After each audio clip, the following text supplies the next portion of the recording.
we are led to believe that stress and anxiety comes from doing stuff, from like the people do, like they work all day and they come home and say like, I'm stressed, I'm tired, I'm worn out.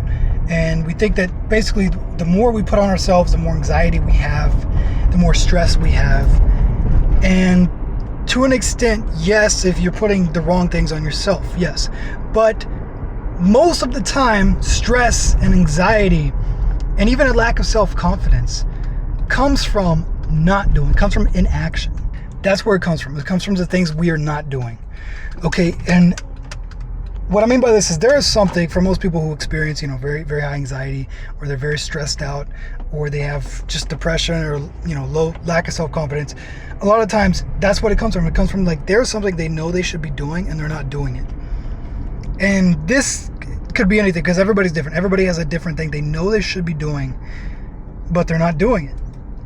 Right? And they know they're wasting their life away. So sometimes people go and like they sit down and they watch Netflix like all day, all night. They just binge Netflix and they think that's relaxing them. But that is actually adding to their stress and adding to their exhaustion. I can't even speak right now. This car is so hot. Adding to their exhaustion. That's such a weird word now that I'm saying it so many times. Exhaustion. Now I'm thinking of like a car's exhaust. It's making them tired, okay? It is making them tired and making them more stressed, even though they think it's relaxing, right? You can easily think of this as like a person who's overweight, right? Nobody gets overweight in a day. Nobody wakes up 400 pounds. But over the course of you enjoying that burger and enjoying the ice cream that you think is relaxing, that adds up. And what happens? Later on you get diabetes. Now you're really stressed out. You thought you were stressed before and you needed that burger to relax you. Guess what? You're really going to be stressed out when you lose a foot because of diabetes. Now you understand my point of saying stress comes from inaction. If that person worked out, they could have said, oh, working out makes me more stressed. It's going to, be even worse for my health. No. Stress and anxiety comes from inaction. It does not come from action. Okay? It comes from inaction. It comes from not doing what you know you're supposed to be doing and doing the things you could be spending on other things, like things that you should be doing. And so I think it's important to recognize that, okay? And also you have more energy when you start doing the things that you should be doing, especially when you see the progress in them, right? Motivation is hard in the beginning. If you're new and you're going to the gym, it's hard in the beginning. The beginning is the hardest, but that's good because if you get past something, if you do something for a year, that is the hardest point. The beginning. Bro, you just stick to it for a year. And after you get past that year, dude, it gets easier from there. That doesn't mean that you're going to have ups and downs and like things like times that it's going to set you back and it's going to suck you will. But the beginning is the hardest, dude. Once you get momentum, like it's just going. It's like, have you ever like pushed a wheelbarrow or something, like tried to like get something moving? Once it gets rolling, dude, you just got to keep the momentum up. But the hardest part is just picking it up and getting it going. And life is the same way. So the point is, man, when you start to build momentum, like if you're going to the gym, once you see results, it's so easy to stay motivated. You see those results, it pushes you. You're like, dude, this is actually working. I'm actually getting something back. In the beginning of starting anything, whether it's trying to start a business, trying to start social media growth, trying to go to the gym, in the beginning, you see almost no results. And that's normal.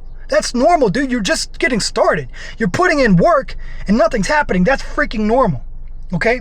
And I know we see all these other people and we think, well, they have this and they have that. Yeah, but you don't see all the behind the scenes, man. You don't see how long they've been at it. And first of all, another thing that creates anxiety and depression is comparing yourself to other people. So stop that. No, do not do that. That will absolutely ruin, it will create a lack of self-confidence.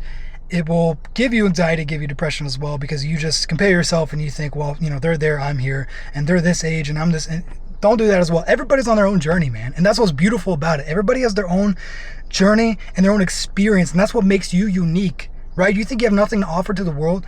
That's bullshit, because every single person has a unique perspective on the world. Like me sharing this with you. Maybe one person finds value from this. Maybe I say it in a way that resonates with somebody, right? That other people may have said something similar to what I'm saying, but maybe the way I'm saying it resonates to somebody out there. And if just one person takes what I'm saying and changes their freaking life, then it's worth it, right? It's worth it for me to pick up this camera and just post this, because that's my hope, right? Is that just one person sees this and just like something just clicks or snaps, or they just remember this and it changes their life. Anyways, yeah, I just thought I would share that, because a lot of people think like more stuff is going to make them stressed out, and that's not the case, man. Once you start living the life on your terms, on what it is that you want to build, whatever you have to offer to the world, and you start getting better at it and better, and you start seeing the results, dude, the stress and the depression and the anxiety will fade away, and you will have more energy. Believe it or not, by doing more of what you love, of course, what you're passionate about, you will have more energy, and you can use that energy to fuel you to do more. And it's, you see how both ways is, one is a negative cycle, one's a positive cycle. The guy who eats burgers all the time, it's a negative cycle. He's telling himself, and he gets more stressed, right? So he's more stressed. What does he do? He eats more to try to relax himself, but that just creates more stress in the long term. And you see how the other way, it's a positive cycle. You do what you love, you build something, you help other people, and then they may thank you for that, and that gives you a boost. You're like, wow, I'm really making a difference. Right? They give you a compliment for that. And that boosts you, gives you more energy. And it's a positive cycle. Choose your cycle, man. If you get anything from this video, choose your cycle. You want a negative cycle or you want a positive cycle? I think we all know the answer to that. Pick your cycle. All right. Anyways, that's all I got for now. I better stop this video before it goes on for like 20 minutes because I can yap all day. Anyways, thank you guys for watching. I hope you got value from this. You probably see I'm sweating my balls off, so I got to get out of this car. But anyways, thanks for watching. Catch you guys later.